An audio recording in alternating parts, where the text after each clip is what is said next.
Baik, Assalamualaikum warahmatullahi wabarakatuh. Bapak Ibu Dewan Juri yang terhormat, di sini saya, Natasha Fadlibowo dari SMA Negeri 1 Blora, sebagai tim kontra pada mosi. Kejahatan tanpa korban adalah istilah yang mengacu pada tindakan ilegal yang tidak melibatkan penderitaan langsung pada orang lain atau melibatkan pelaku dan korban yang saling menyetujui. Contohnya termasuk perjudian, penggunaan narkoba, dan prostitusi. Di sini saya tegaskan lagi bahwa saya berada di tim kontra pada mosi kali ini. Kejahatan tanpa korban seringkali dianggap tidak memiliki dampak negatif yang signifikan. Namun, nyatanya kita perlu menggarisbawahi bahwa tindakan kejahatan tanpa korban dapat memunculkan dan memiliki konsekuensi yang luas meskipun tidak berdampak langsung pada masyarakat sekitar kita. Seperti kita percontohkan bahwa di perjudian sendiri merupakan masalah atau perilaku seseorang yang dapat menimbulkan banyak dampak negatif bagi kita maupun orang lain. Contohnya seperti yang pertama adalah tentang memicu tindakan kriminal yang akan memunculkan korban-korban baru. Ketika kita berpikir bahwa perjudian tidak akan makan korban, itu salah. Tetapi perjudian akan memunculkan dan memicu korban-korban baru karena adanya tindakan kriminalitas dari perjudian. Seperti contohnya ketika pelaku perjudian itu kehabisan uang, akhirnya ia mencuri barang dari orang lain. Di sini akan memunculkan korban-korban baru dari hasil pencuriannya tersebut. Kemudian kita membahas mengenai narkoba, penyalahgunaan nafza atau penggunaan narkoba, narkotika, psikotropika, dan zat adiktif lainnya bukan menjadi solusi yang tepat bagi manusia untuk menjawab permasalahan hidup. Narkoba dapat mengganggu kehidupan kita, kesehatan kita, dan bahkan merusak proses interaksi atau goals yang akan kita selesaikan bersama orang lain. Jadi ketika ada pengguna narkoba atau nafza tersebut mengkonsumsi narkoba itu tadi, itu akan menghambat proses interaksi dan goals yang akan ia tuju bersama orang lain, yang dimana ini semua nanti akan menghambat proses interaksi dan merugikan orang yang akan bekerja sama dengan kita. Kemudian kita masuk pada prostitusi.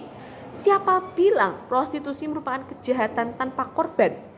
Berdasarkan data yang ada dan berdasarkan data yang saya dapat, dilansir dari Pusiknas Bareskrim Polri, sejak 2020, Polri telah menindak sebanyak 221 anak yang menjadi korban pornografi, prostitusi, dan eksploitasi seksual di seluruh wilayah Indonesia.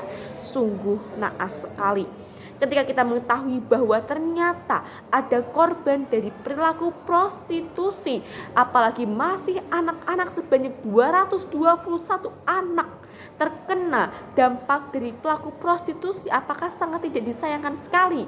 Bagaimana bangsa ini akan maju ke depannya ketika kita mengetahui bahwa anak-anak sudah tercemari karena pelaku prostitusi?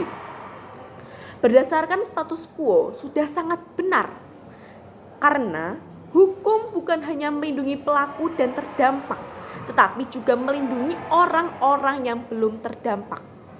Jadi bukan hanya korban dan pelaku saja, tetapi juga melindungi orang-orang yang belum terdampak.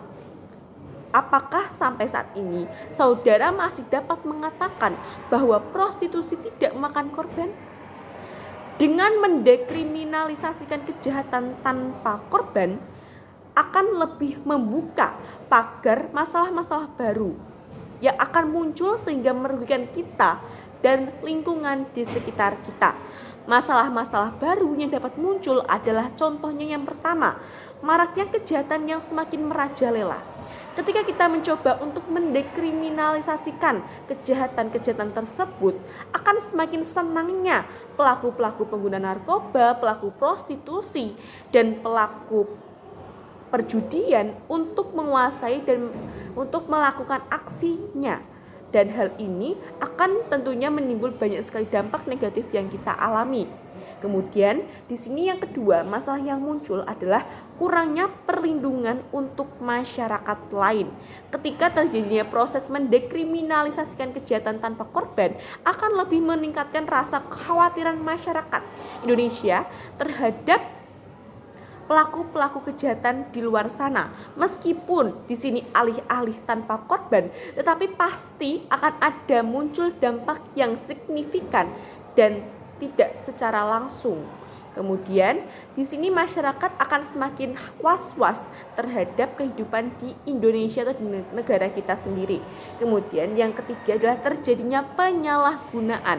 Ketika kita membahas adanya pelaku-pelaku kejahatan tanpa korban, di sini pelaku akan lebih senang ketika hal-hal yang ia lakukan telah didekriminalisasikan oleh pemerintah atau mungkin oleh suatu aturan yang dimana akan munculnya terjadi penyalahgunaan seperti nafsa tadi, narkotika psikotropika yang seharusnya dapat bermanfaat bagi di dunia kesehatan tapi malah disalahgunakan. Nah, ini akan munculnya terjadi penyalahgunaan terhadap nafsa sendiri. Kemudian ketika tadi Dewan Pro mengatakan bahwa pelaku kejahatan tanpa korban tidak berkewajiban untuk mendapatkan SKCK, itu salah. Karena fungsi dari SKCK atau surat keterangan catatan kepolisian adalah sebagai bukti resmi dari kepolisian yang menerangkan bahwa seseorang tidak memiliki catatan kriminal atau kejahatan. Dan pelaku kejahatan tanpa korban ini adalah jelas-jelas jadi pelaku kejahatan tanpa korban. Ketika pelaku tersebut tidak diberikan SKCK, maka itu adalah suatu kesalahan yang besar karena SKCK sendiri berfungsi sebagai catatan kejahatan, sedangkan pelaku kejahatan tanpa korban termasuk juga pelaku dari kejahatan itu sendiri. Dan di sini apa jadinya jika bangsa ini mendekriminalisasikan kejahatan tanpa korban? Dan saya ulangi tegaskan sekali lagi bahwa di sini saya kontra terhadap mosi yang ada pada hari ini. Sekian dari saya. Terima kasih dan wassalamualaikum warahmatullahi wabarakatuh.